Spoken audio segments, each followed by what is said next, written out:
Hi, அனைவருக்கும் வணக்கம். இன்னைக்கு என்னோட சேனலில் என்ன பார்க்க போகிறீங்கன்னா, இந்த கோடை காலத்தில் கூட மணி பிளான்ட் எல்லாம் எப்படி பராமரிக்கிறது அப்படின்னு தான் பார்க்க போகிறீங்க.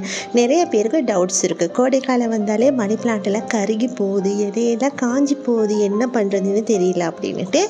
என்னோட மணி பிளான்ட்ஸ் எல்லாம் பார்த்தீங்கன்னா, கோடை காலமாக இருக்கட்டும் குளிர்காலமாக இருக்கட்டும் எப்போவுமே பச்சை பசேன்னு இருக்கும். என்னோடய மணி பிளான்ஸ் எல்லாம் நான் எப்படி பராமரிப்பேன் சின்ன சின்ன டிப்ஸ் எல்லாம் சொல்லித்தரேன். நீங்களும் ட்ரை பண்ணி பாருங்கள், உங்களுக்கு இது ரொம்பவே யூஸ்ஃபுல்லாக இருக்கும். என்னோடய வீட்டில் அதிகமாக இருக்கிற செடி அப்படின்னு பார்த்தாலே மணி பிளான்ஸ் தான். இந்த மணி பிளான்ட் செடி இன்டோரில் அவுட்டோரில் ரொம்பவே அழகாக எங்களுக்கு வளர்த்து வரலாம். அது மட்டும் இல்லாமல் மண்ணில் தண்ணியில் கூட வச்சு நல்லபடியாக இந்த மாதிரி க்ரோத் பண்ணி வரலாம். சில பேருக்கு மண்ணில் வச்சா வரவே மாட்டேங்குது அப்படின்னுவாங்க. சில பேர் தண்ணியில் வச்சா வேரெல்லாம் அழுகி போகுது அப்படின்னு சொல்லுவாங்க. அப்படியெல்லாம் ஒன்றுமே இல்லை, ஈஸியான மெத்தட் நான் உங்களுக்கு சொல்லித்தரேன். இந்த மாதிரி மணி பிளான்ட் நல்லாவே கொடி விட்டு வந்திருக்கும் இல்லையா. ஒரு மணி பிளான்ட்டை நாங்கள் கடையில் வாங்கி அதை தான் நாங்கள் நிறையாவாக க்ரோத் பண்ண போகிறோம். ஸோ அந்த கடையில் வாங்குகிற மணி பிளான்ட்டு இந்த மாதிரி கொடி விட்டு வந்தப்புறம் இதில் பார்த்திங்கன்னா ஒரு இடத்துல சின்ன சின்ன வேர்கள் விட்டுருக்கும். அந்த வேர் ப்ரௌன் கலரில் தான் இருக்கும். இது போல் அந்த வேர்லேருந்து கொஞ்சமாக மேலேயாக்கி அதை நீங்கள் ஒரு சிசரால் கட் பண்ணிக்கோங்க. இந்த வேரில் இருந்து தான் எங்களுக்கு வெள்ளையாக வேர் வரும். அந்த வேர் தான் பார்த்திங்கன்னா ரொம்பவே ஹெல்த்தியான வேர். அந்த தண்ணியில் வச்சு வார வேரை அந்த செடியை நீங்கள் மண்ணில் வச்சிங்கன்னா சீக்கிரமே க்ரோத் ஆகிரும். அது இல்லாமல் கட் பண்ணி நீங்கள் மண்ணில் வச்சிங்கன்னா அது க்ரோத் ஆகுறது ரொம்பவே கஷ்டம். அதனால் ஃபஸ்ட்டு கட் பண்ணி நீங்கள் தண்ணியில் போட்டு தண்ணியில் வேர் வந்தப்புறமா அதை மண்ணில் வச்சுருங்க. என்கிட்ட 2 வகையான மணி பிளான்ட் இருக்குது. உங்களுக்கு இந்த வீடியோவில் பார்த்தாலே தெரியும் கலர் டிஃப்ரெண்ட்டில்.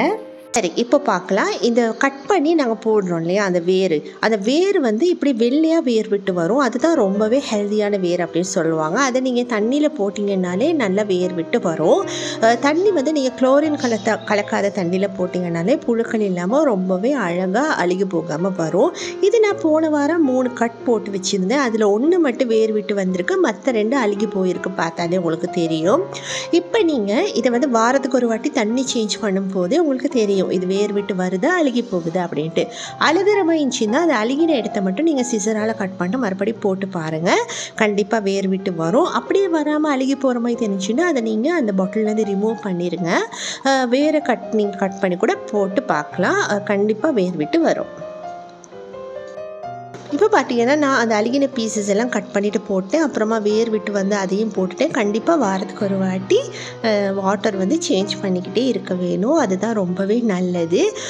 அப்புறமா தண்ணியில் கொஞ்சம் மண்புழு உரம் இருந்தால் கூட சேர்த்துக்கலாம். அதுவே சீக்கிரமே க்ரோத் ஆகுறதுக்கு அது கூட ஒரு பெரிய ஹெல்ப்ஃபுல்லாக இருக்கும்.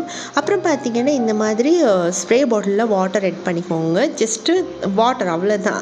அந்த வாட்டர் நீங்கள் இந்த மாதிரி காலையில் அப்புறம் ஈவினிங் 2 டைம்ஸ் ஸ்ப்ரே பண்ணி விட்டுருங்க. இலை எல்லாத்துக்குமே, அதாவது அவுட்டோர் இன்டோரில் இருக்கிற மணி பிளான்ட் லீஃப் எல்லாத்துக்குமே நல்லா இந்த மாதிரி ஸ்ப்ரே பண்ணி விட்டுருங்க. அப்போ அந்த வெயிலோட தாக்கம் அதுக்கு படாது. அப்புறம் பார்த்திங்கன்னா வீட்டுக்குள்ளே இருக்கிற மணி பிளான்ட்டுக்கு ஒரு நாள் விட்டு ஒரு நாள் மட்டும் கொஞ்சமாக தண்ணி ஊற்றிக்கோங்க. அவுட்டோரில் இருக்கிற மணி பிளான்ட்டுக்கு டெய்லி காலையில் நீங்கள் தண்ணி ஊற்றிக்கோங்க. அது ரொம்பவே நல்லது. அதுக்கப்புறம் சூரியன் தாக்கும்போது அந்த தண்ணி சூரியன் தாக்கத்துலேருந்து அதை பாதுகாக்கும். அப்புறம் பார்த்திங்கன்னா வின்டரில் நீங்கள் தண்ணியை கம்மி பண்ணி ஊற்ற வேணும். வாரத்துக்கு ஒரு வாட்டி 2 வாட்டி ஊற்றினா போதும். சம்மரில் நீங்கள் டெய்லி தண்ணி ஊற்றணும், ஸ்ப்ரே பண்ணி விடணும்.